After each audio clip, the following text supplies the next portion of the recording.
Hi, how's it going? I'm Steve, and in just under 2 months' time, I will be running the London Marathon, raising money for pancreatic cancer action. Thought I'd just give you a little bit of an update on how my training has been going in month 2. I'm following Cooper, who are the official training plan providers for the London Marathon, and it's the first time that I've used Cooper. Month 2 has been challenging for a number of reasons.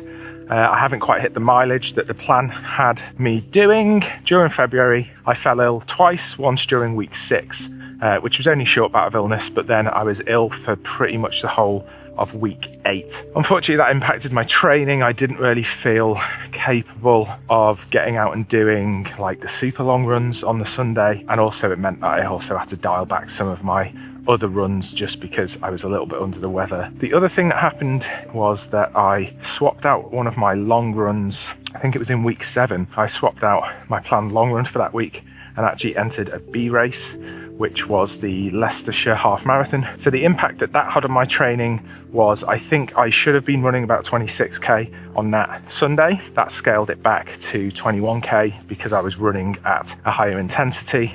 And also in the build up to that, I switched out one of my easy runs for that week for a shorter taper run the day before the half marathon. And also the week after, so in week 8, actually when I started to feel ill, Cooper also amended my plan to factor in some recovery from the Leicester half. All in all, I think I missed 2 runs, so I did 14 runs in month 2, should have done 16. I actually ended up the month just shy of 50 kilometers below what I should have ran for the month, which is quite a significant amount of distance to have lost, basically 2 long runs worth of distance. So in total, after week 8, I'd ran 363 kilometers compared to 412 kilometers that my plan had me scheduled to run. I think if this was my first marathon, I would have got a bit concerned about how month 2 had gone in my training, but I think I'm experienced enough to know now that actually I don't think that is going to too negatively impact the overall training plan. I think I will be just fine. I think comparing it to my Amsterdam and Valencia training plan last year, when I was only running 3 days a week and now I'm running 4, I'm actually still doing on average more volume per week than I was in the earlier stages of those plans, and I ended up getting a PB in Valencia. So those lessons, as well as the lessons from my other previous marathons, have me not worried too much about missing that distance. As I did last month, I'll tell you a bit about what I think my run of the month was, and that was the Leicestershire Half Marathon. My plan for that day was to test out some new shoes that I would potentially be running in London, which is the Hoka Rocket X3s. I did the Paris Marathon in the X2s, so I wanted to try them out, putting in a hard effort over a long distance, and it actually went really well. It was challenging course. There was a couple of kilometers of it within the first 5k that was a little bit more of a trail course, which wasn't great for the shoes, but they held up to it quite well. And there's quite a lot of rise and fall on the course, so the elevation, it wasn't an easy run, but I managed to get a time of 1:46.53, which I was hoping for sub 1:50, so I was really pleased with how that went on the day. So that was my run of month 2.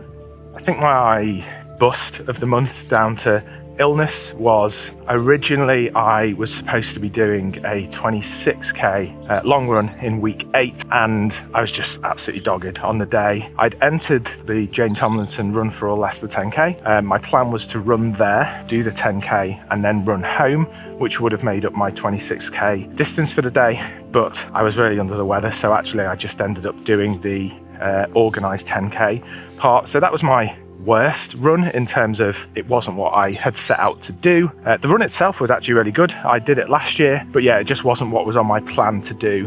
10k, it went well given how ill I was feeling, but yeah, I'd lost 16k just in that run alone on what I should have been doing. So that was my challenge of the month. As I did last month, I thought I'd tell you a little bit about the shoes that I've been doing my training in so far.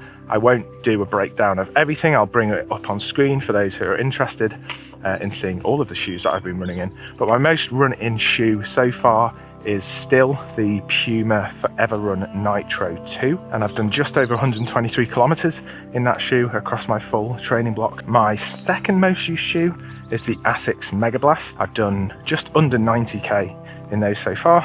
And in third place, due to some of the conditions that we have had, is the Nike Ultrafly. I've done just over 54 kilometers in those so far. During month 2, I also started using my Vomero Pluses, which I really enjoy running in. I also started wearing the Hoka Rocket X3, which might be a shout for my marathon day shoe, but we'll have to wait and see how some other things come out. I got the Super Blast 3, which I haven't worn yet, so I'll be wearing those this week and seeing how I get on with those. Subscribe if you want to see a review of those. So my fundraising has been going really well. My mum actually organised an amazing event, kind of a soup and sandwich lunch, and that raised over £930. And as of making this video, I'm at 2,753. I want to try and raise as much money as I can for Pancreatic Cancer Action, so there will be a QR code up on screen about now, which actually neatly brings me to the end of the video. So thanks for watching. Like and subscribe if you want to see how I get on the road to London. I'll see you next time. See ya.